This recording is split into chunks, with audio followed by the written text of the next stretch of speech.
Bonjour, je m'appelle Cindy, je suis boxeuse expatriée en Thaïlande. Bienvenue sur Clap Thaïlande.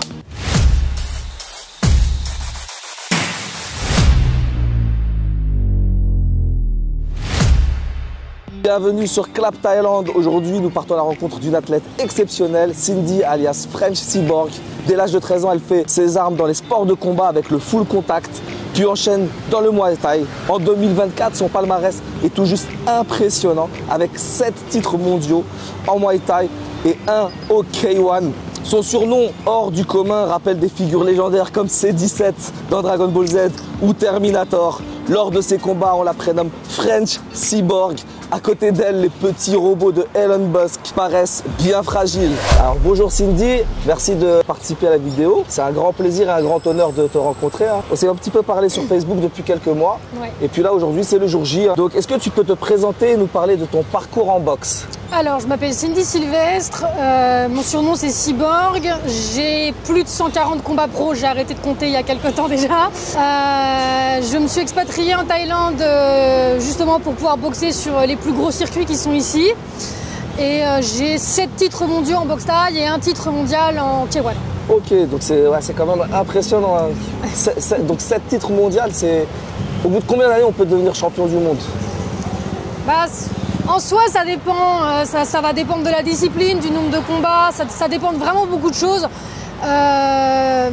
Vraiment, ça dépend. Des opportunités qu'on sait prendre ou pas. Ce que j'imagine, c'est que tu as commencé la boxe avant d'arriver en Thaïlande. Tu as bien évidemment commencé la boxe. À quel âge as-tu commencé et qu'est-ce qui t'a motivé bien évidemment de te lancer dans la boxe? Alors, j'ai commencé la boxe vers mes 13 ans. J'ai commencé par la boxe anglaise. Après, j'ai fait un peu de full contact. Et ensuite, je suis partie en boxe thaï vers mes 18 ans de souvenirs. Et je n'ai aucune idée de pourquoi j'ai commencé. D'accord, ok. Je suis totalement transparente. Et du coup, bon, on sait que la Muay Thai, c'est pas... Qui dit Muay Thai dit Thaïlande. Est-ce que avant de partir en Thaïlande, tu as fait des galas dans d'autres pays ou tu es parti directement dans ton premier voyage pour la boxe en Thaïlande? Non, j'ai vraiment boxé partout dans le monde. Mais en fait, c'est pour ça que j'ai autant de combats et que j'ai eu aussi vite des opportunités internationales. C'est parce que j'ai vraiment accepté de boxer partout contre n'importe qui dans plusieurs catégories de poids. Donc la Thaïlande, c'était vraiment un petit peu l'apothéose en mode c'est bon, on a fait le tour des autres pays, il est temps de venir ici. D'accord, tu dis beaucoup de pays, c'est européen ou vraiment un peu partout sur le globe? Non, vraiment partout sur le globe. Et tu peux nous citer quelques pays du coup? J'ai fait les États-Unis, j'ai fait le Mexique, j'ai fait en Europe, j'ai quasiment fait le tour. Et puis en Asie, j'ai fait le Cambodge, j'ai fait le Laos. J'ai vraiment fait énormément de pays. Tu as pu profiter quand tu es allé là-bas un petit peu de voyager, de visiter les pays? En règle générale, quand on part sur un combat, quand même, on part 4 ou 5 jours suivant le pays où on va. Donc bon, on a toujours possibilité d'aller voir un petit peu, mais ça reste pas forcément des vacances non plus, quoi. Tous ces pays que tu as visités, pourquoi la Thaïlande en question? Il y a une raison particulière? Forcément, la boxe thaï, ça vient d'ici. Donc une fois qu'on a envie de rester sur les gros circuits, on est obligé de venir ici à un moment donné. Donc la Thaïlande, c'est un passage obligatoire? Non, il y en a qui resteraient par exemple en France et qui pourraient faire une très très belle carrière en Europe. Mais je pense qu'à un moment donné, si vraiment on a envie d'aller jusqu'au bout, oui, il faut y venir, quoi. Parce qu'en Europe, par exemple, comparé à l'Asie, c'est lesquelles les plus grosses organisations de boxe en Europe? Et par exemple en Thaïlande, est-ce qu'elles se valent toutes les deux? Y a-t-il une organisation qui est plus importante que l'autre? Il y a forcément des organisations qui sont plus médiatisées que d'autres. Après, en soi, la difficulté des combats, ça peut être... Tu peux tomber sur des combats très durs sur une mini-organisation en Europe, alors que tu vas tomber sur un combat vraiment plus facile sur une grosse organisation en Thaïlande. Mais le côté médiatique et du coup financier ne sera pas le même. D'accord, ok. Et du coup, arrivé en Thaïlande, ça fait combien d'années que tu es arrivé en Thaïlande? Alors la première fois que je suis venue, c'était en 2014 ou 2015, il me semble. Au début, je faisais des allers-retours parce que forcément, la vie, j'étais pas tout de suite décidée à faire une expatriation. D'accord. Et l'expatriation a été faite pendant la période Covid. Pendant le Covid, d'accord. Et il me semble, alors là, c'est drôle hein, parce que Cindy, on s'était parlé sur un forum, je sais plus c'était quoi, je posais une question et c'était à l'époque où on parlait des visas Covid, etc. Donc au moment où moi je faisais une petite année sabbatique, toi tu étais en pleine installation, je m'en souviens. Exactement. On avait un petit peu échangé, ouais. C'est ça, à l'époque des quarantaines et autres. C'est rigolo. Et ça, donc pratiquement 4 ans plus tard, à ce moment-là, est-ce que tu étais championne du monde ou pas? Oui, mes titres ont été faits avant la période Covid. D'accord, tu avais combien de titres Et c'était que en Thaïlande ou c'était dans d'autres endroits? J'en ai gagné beaucoup en Thaïlande, mais j'en ai aussi gagné en Allemagne, il me semble, et un autre en Italie. Et du coup, les titres ont tous été faits avant le Covid. C'est vrai que depuis la période Covid, il y a eu énormément de changements dans le milieu. Donc pour l'instant, j'ai pas eu d'opportunité d'aller en rechercher un nouveau. D'accord, ok, d'accord, c'est super intéressant. Et du coup, les difficultés quand on arrive en Thaïlande, quand on se lance dans une activité sportive, les difficultés financières, c'est quelque chose qui joue parce que j'imagine que est-ce que tu peux vivre avec juste seulement ton activité ou tu es obligé de faire une autre activité en parallèle? Alors moi, avec mon niveau, disons que quand je boxe, une prime va me permettre de vivre. Après, moi, c'est un choix que j'ai fait de ne pas vivre que de ça, parce que demain, ça peut s'arrêter, parce que demain, je peux me blesser, et puis parce que j'ai suffisamment de ressources pour pouvoir me permettre de travailler et du coup de mettre de côté par la suite. D'accord, donc c'est un choix de vivre un petit peu en mode warrior, je vis de mes cachets et j'ai pas forcément besoin. Alors, ça pourrait être un choix, mais après, attention, ça dépend du niveau du boxeur. C'est-à-dire que quelqu'un qui est un jeune pro ou un semi-pro en France, s'il vient en Thaïlande, il ne pourra jamais vivre avec ce qu'il va gagner au début. Il va falloir un certain temps avant d'y arriver et vraiment accumuler énormément de fights. Mais c'est possible, mais il faut accepter de vivre avec peu de moyens, on va dire. C'est possible à terme, au bout d'un moment dans une carrière, et après, il faut accepter effectivement que ce ne sera pas la même vie qu'en Europe. Si je comprends bien, un conseil pour un jeune boxeur, venir avec quand même un peu d'argent de côté pour pouvoir subvenir à ses besoins une première année, le temps de s'installer, ça c'est bien ou pas? Alors tout à fait, déjà ce serait un bon conseil et puis j'irais même un peu plus loin, c'est de ne pas oublier qu'il n'y a pas que la boxe dans la vie, faut vraiment prévoir autre chose. C'est un peu comme les sportifs de football, alors pas forcément les grandes stars comme Neymar etc, parce que eux en une année je pense que c'est bon, c'est réglé, mais pour des sportifs en L2, même plus L2 ça va, mais encore plus bas, niveau plus bas, il faut penser à avoir une autre activité ou quelque chose par derrière. Bah oui, parce que par exemple la période Covid nous l'a montré, on a fini à l'arrêt complet les sportifs. Suivant comment on a été managé, il y a eu plus ou moins de longs temps d'arrêt. Donc si on n'a pas d'argent à ce moment-là, il n'y a plus rien qui rentre au niveau du sport. Donc du coup toi tu arrivé à cette période-là, donc comment tu as fait? Alors tu as fait autre chose j'imagine? Alors moi j'ai eu beaucoup de chance parce que je n'ai eu que 7 mois d'arrêt. J'ai réussi à aller boxer dans des pays qui se réouvraient un petit peu petit à petit. D'accord, tu as fait le tour t'as fait le tour des pays ouverts du Covid. C'est ça, bien, exactement. Trop bien. Et puis bon, moi j'ai mon activité pro à côté, donc en soi, je n'attendais pas sur les combats pour vivre. Bah ça, franchement, c'est super. Et c'est vraiment important de dire ça aux personnes qui veulent s'installer dans un pays comme la Thaïlande. Moi, je suis youtubeur en intérêt. Pour les gens qui regardent ma chaîne, ils savent que j'ai le côté de ma vie en Suisse, le côté de ma vie un petit peu en Thaïlande. Mais je ne veux pas franchir ce pas parce que je me dis, ça sert à quoi? Vaut mieux partir en bonne et due forme que de partir à l'arrache et puis après louper. Est-ce que toi, tu as vu des personnes qui ont loupé leurs expériences ici en Thaïlande à travers la Muay Thai?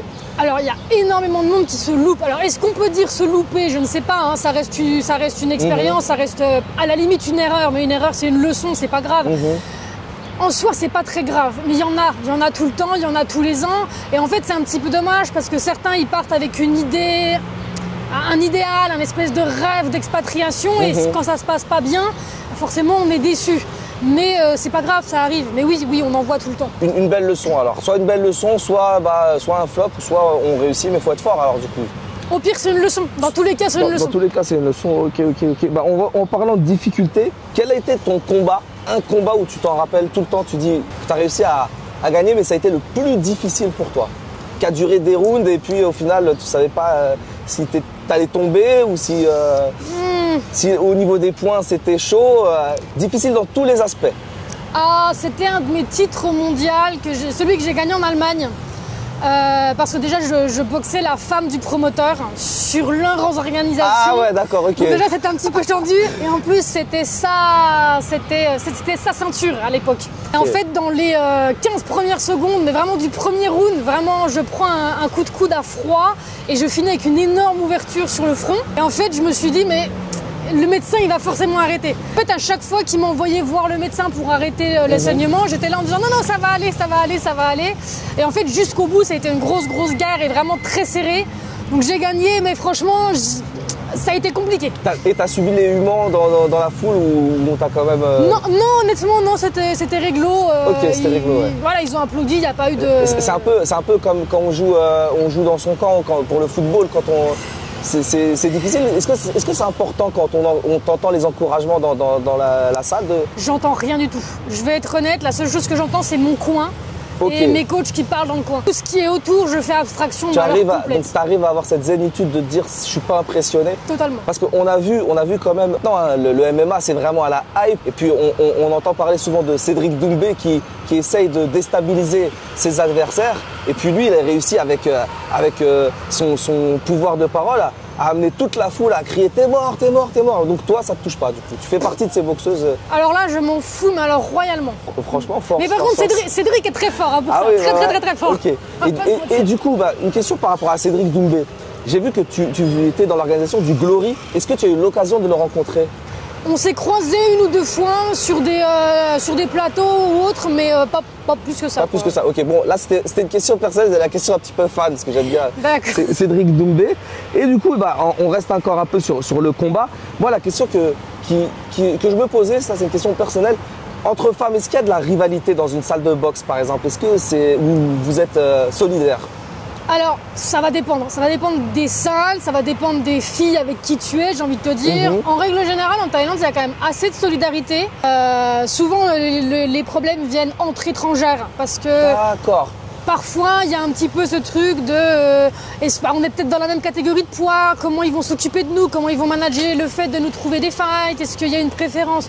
Mais en règle générale, il y a quand même assez de complicité. Okay. Et même avec nos adversaires, hein, c'est-à-dire qu'on peut combattre à 18h l'une contre l'autre et à 19h être en train de manger ensemble. Super, donc, trop bien. Le vrai esprit sportif du combat, c'est super, c'est magnifique. Alors, le sport féminin est-il moins bien payé que le sport masculin? Là, c'est la question homme-femme. La question un petit peu... Alors en France, oui, clairement, il y a une énorme différence de prix entre les féminines et les masculins, du coup. En Thaïlande, moins le problème. Alors, il y a eu longtemps le fait que les femmes ne puissent pas boxer sur certains stadiums. Maintenant, ça n'existe quasiment plus, enfin, mis à part certains vraiment stadiums à la 5 rounds. Mais en soi, sur les shows médiatiques, il y a autant de femmes que d'hommes. Et en règle générale, avec un bon manager, il n'y aura pas de différence de prime. C'est extra, c'est génial. Mais c'est vraiment au manager de gérer ça. Et tu penses que ça motive les gens? Les boxeurs le savent ça, ou là on l'apprend grâce à toi, Cindy? Je pense qu'on parle tous de nos primes à la salle, donc je pense que tout le monde le sait. Et du coup, alors, est-ce que tu as déjà rencontré des blessures qui t'empêchent de boxer? Alors je me suis cassé le nez mais il y a très longtemps. J'ai reboxé 15 jours après sur ma fracture, donc ça m'a pas tellement empêché de boxer. Okay. Par contre je me suis fracturé la main sur un combat de boxe anglaise en Thaïlande justement. Et là j'ai pas pu boxer pendant 1 mois et demi. Et j'ai eu une période, mais là bon, c'était pas une blessure mais plutôt une espèce de burn-out où j'ai pas boxé pendant 3 mois. Ok, burn-out, blessure. Et comment tu fais? Tu m'as dit que tu as une activité, hein. Donc tu peux prendre des pauses par rapport à cette activité au niveau du sport de combat, ton métier. Clairement, ça me permet de vivre autrement. Après, j'ai quand même pas mal d'argent de côté, forcément. Après, c'est vraiment quelque chose qui se gère. C'est-à-dire que si on vient en Thaïlande en mode on boxe et on oublie de penser à la blessure, ça va déjà être problématique. Okay, donc un super beau parcours, Cindy, c'est vraiment extraordinaire hein, de partir de la France. C'est pas tout le monde qui arrive à aller dans un autre pays, de défier la barrière de la langue, de se battre, de gagner, de s'installer ici. Est-ce que tu penses à une retraite bientôt? Parce que tu as quel âge d'ailleurs? J'ai 31 ans. 31 ans, est-ce que c'est l'âge de la retraite ou pas encore? Oula, il est dépassé l'âge de la retraite déjà. Ah ouais? En règle générale, oui. Pour les tailles, en règle générale, vers 26-27, normalement on a fini. Parce qu'ils commencent jeunes. Alors même si j'ai commencé jeune et que j'ai énormément de combats, moi tous les ans je me dis je boxe encore 10 ans. Donc tu lâches pas. Là, c'est plus un plaisir alors, c'est plus une passion qu'une activité professionnelle, on peut dire ça comme moi, ça. Moi c'est les deux, hein. C'est-à-dire que vraiment je le vis comme un travail, c'est-à-dire que je vais à l'entraînement parce qu'il y a la discipline, parce que ça reste un travail qui me ramène de l'argent. Mais c'est quelque chose que j'aime. Donc tant qu'il y a cet amour pour le Muay Thai, je ne me vois pas arrêter. Donc la Muay Thai c'est ta passion et ta passion professionnelle? Alors, ma passion professionnelle, moi c'est tout ce qui est dans le recrutement et tout ce qui est dans la relation entreprise avec les écoles. Ok, avec les écoles. Donc, entreprise, école, très bien. C'est ça. Du petit Cindy, d'avoir répondu à toutes ces questions concernant le sport de combat. Et maintenant, on va passer à une section qui intéresse beaucoup de personnes, la section entrepreneuriat, pour réussir à s'expatrier en Thaïlande. Donc, si tu veux, on va se boire un petit café. Tu nous parles de tout ça là-bas? Allez, c'est parti. Allez. Et voilà, on se retrouve sur le petit café. Cindy, du coup là on est en mode boulot. Je vois que tu es avec ton petit computer. Ouais. Donc ça c'est ton style de vie après la boxe, ce cadre de vie, donc le monde de l'entrepreneuriat, c'est ça? Tout à fait. Est-ce que tu peux nous parler de ton activité? Tout à fait. Du coup, moi, je suis consultante en recrutement et consultante en relations école-entreprise. Et ça consiste en quoi? Tu mets en relation des entreprises thaïlandaises, c'est ça? Non, alors j'ai deux casquettes. Donc, consultante en recrutement, c'est très simple. C'est une entreprise qui va me demander de lui trouver un profil. Et donc, moi, je fais la partie sourcing, chasse de tête, etc., jusqu'à lui présenter le profil et jusqu'à suivre le début de l'onboarding de la personne. Et la partie relation école-entreprise, c'est pour des écoles notamment basées en France qui forment via le stage ou via l'alternance, donc via la formation professionnelle. Moi, je m'occupe de l'accompagnement de ces étudiants et je les mets en relation avec des entreprises qui recherchent ce type d'étudiants. Mon rôle, c'est d'être intermédiaire, mais de trouver les bons profils, si je comprends bien. Exactement, c'est ça. Là, très intéressant. Depuis combien de temps tu exerces cette activité? Alors, je suis en tant que consultante, donc à mon compte, ça va faire 2 ans.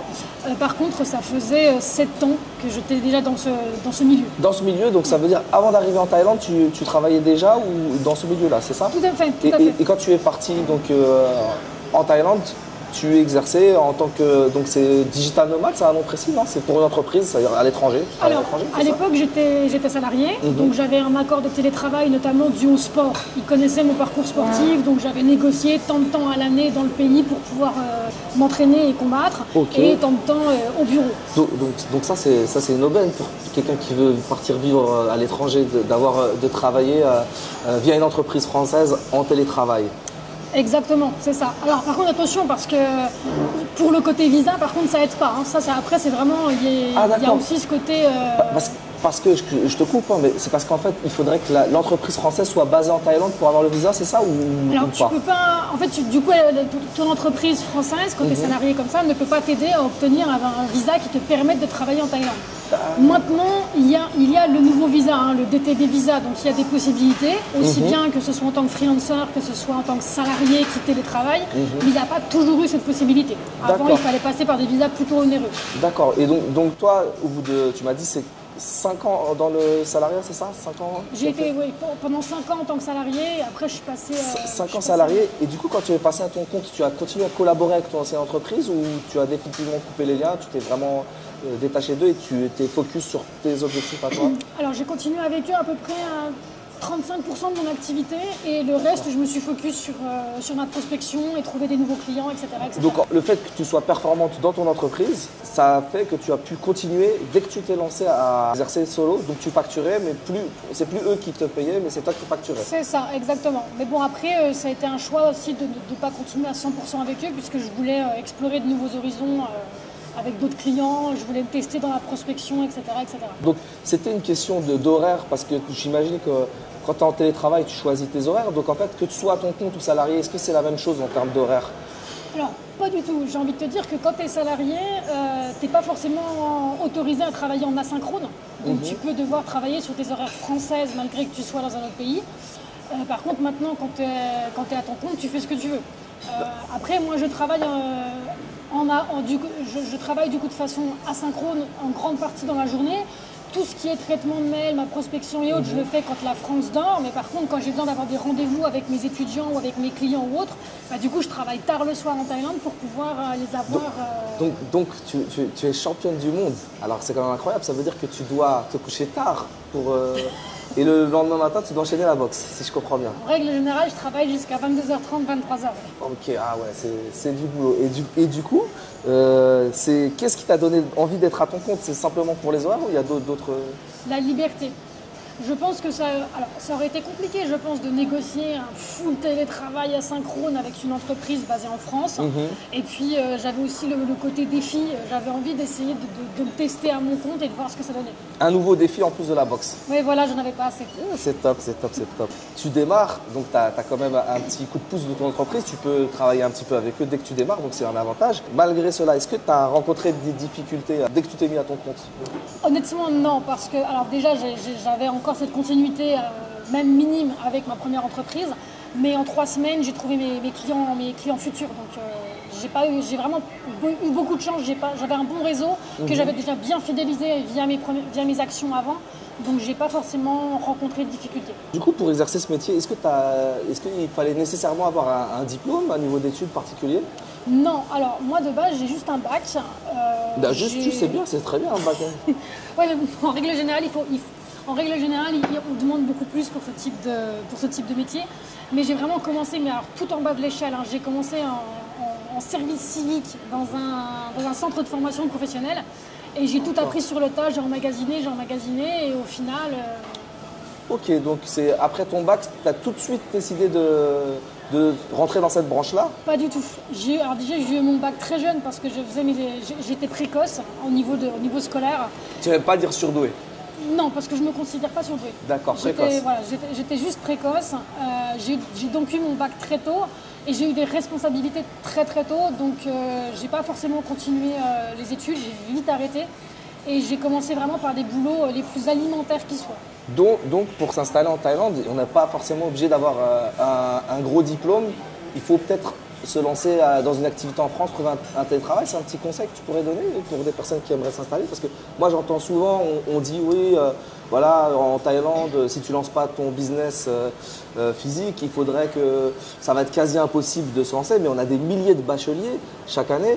Et des personnes qui ont des niveaux plus ou moins importants. Est-ce que on peut tenter sa chance quand même avec un bac, quelque chose comme ça? Pas forcément un gros niveau d'études. Alors je pense que la question est très très vaste. Alors dans un premier temps, effectivement, si tu ne lances pas un business physique en Thaïlande, je pense que c'est extrêmement compliqué à arriver à avoir des postes, mis à part quelqu'un qui aurait vraiment des compétences très particulières et très recherchées à l'étranger.